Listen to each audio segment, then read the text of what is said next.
5월 4일 목요일 아침 묵상의 시간입니다.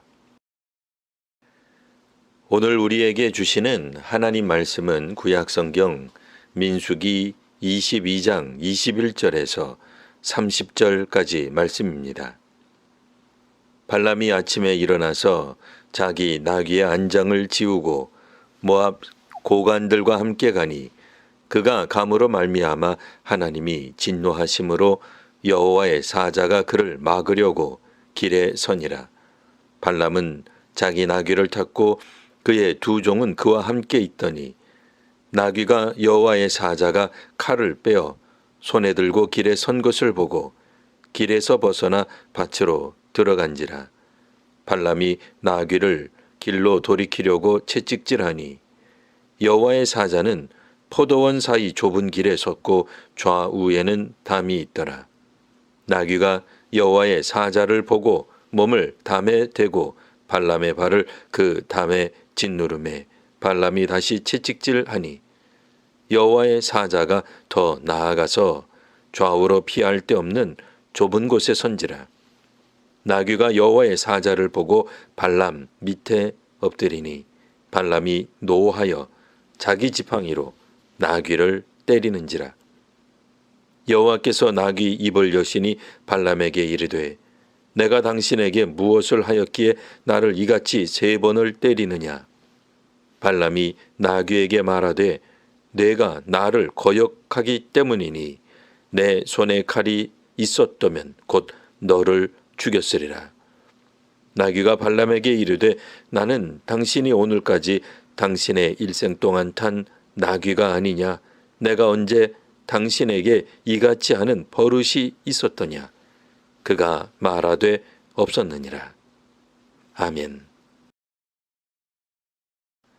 유프라테스 강변에 살던 발람은 다음 날 아침에 나귀를 타고 모압으로 향합니다. 그런데 나귀가 발람이 인도하는 대로 가지 않자 채찍질을 합니다. 그런데도 나귀가 여전히 말을 듣지 않자 다시 채찍을 듭니다. 마지막엔 나귀가 아예 엎드려 움직이지 않으니 발람은 노하여 지팡이로 나귀를 때리기 시작합니다. 이때 여호와께서 나귀가 말을 할 수 있게 하십니다. 나귀는 자기가 뭘 잘못했다고 3번이나 때리느냐고 책망합니다. 그러자 발람은 나귀가 자신을 거역하기 때문이니 자기 손에 칼이 있었다면 나귀를 죽였을 것이라 답합니다. 발람은 보통 사람이 아니었습니다. 그는 여러 신들과 접신할 수 있고 영험한 주술을 펼칠 수 있는 종교적 인물이었습니다. 가나안에서는 알아주는 사람이었습니다. 출애굽을 한 이스라엘 민족을 저주해달라는 모압 왕 발락의 의뢰를 받아 이제 출발한 참이었습니다. 그런데 자기 나귀가 말썽이었습니다.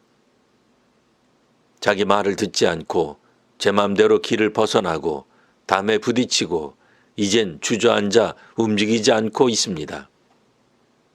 이렇게 자기 말을 듣지 않는다면 차라리 죽이는 게 맞겠다고 생각하던 참이었습니다.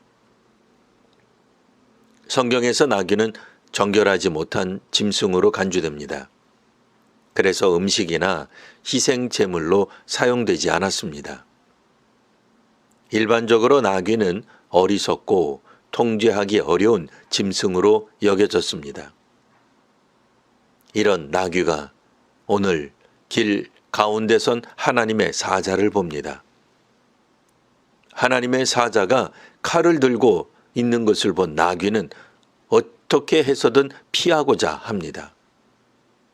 하지만 정작 유능하고 위대한 종교적 인물인 발람은 칼을 든 하나님의 사자를 보지 못합니다.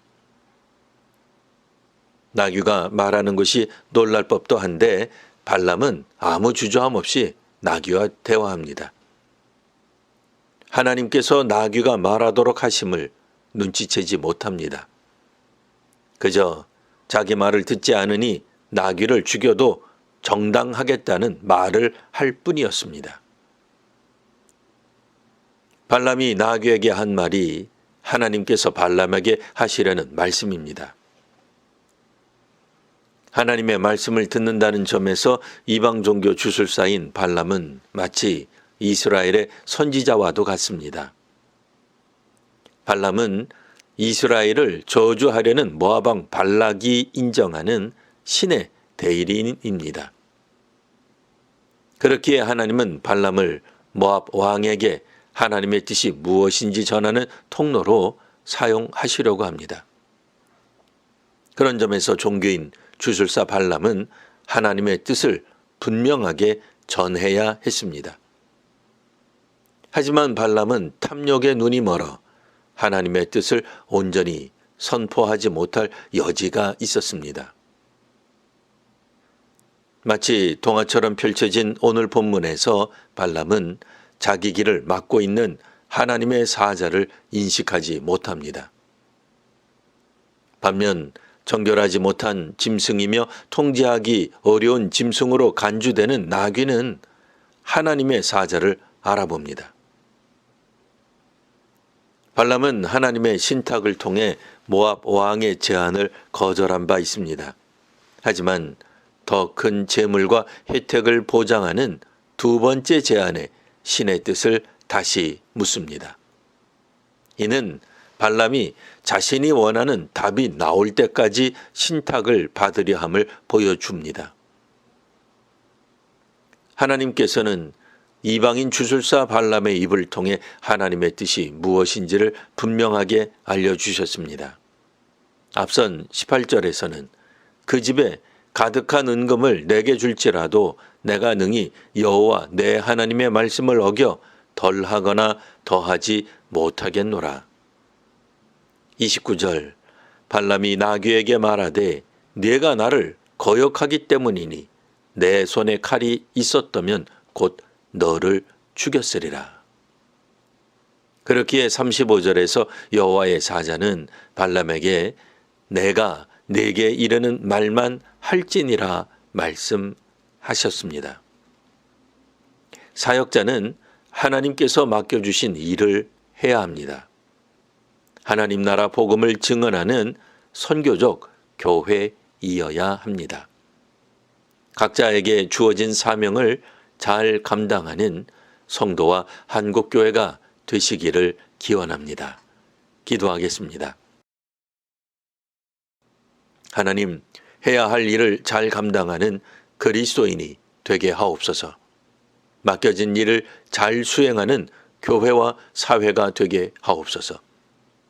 누구든 욕심을 따라가면 실족할 수 있사오니 저희로 초심을 잃지 않게 하옵소서. 특별히 이 땅의 교회와 사회 지도자들이 하나님 나라의 정의를 따르게 되기를 바랍니다. 우리 모두의 눈을 밝혀 주옵소서. 예수님 이름으로 기도합니다. 아멘.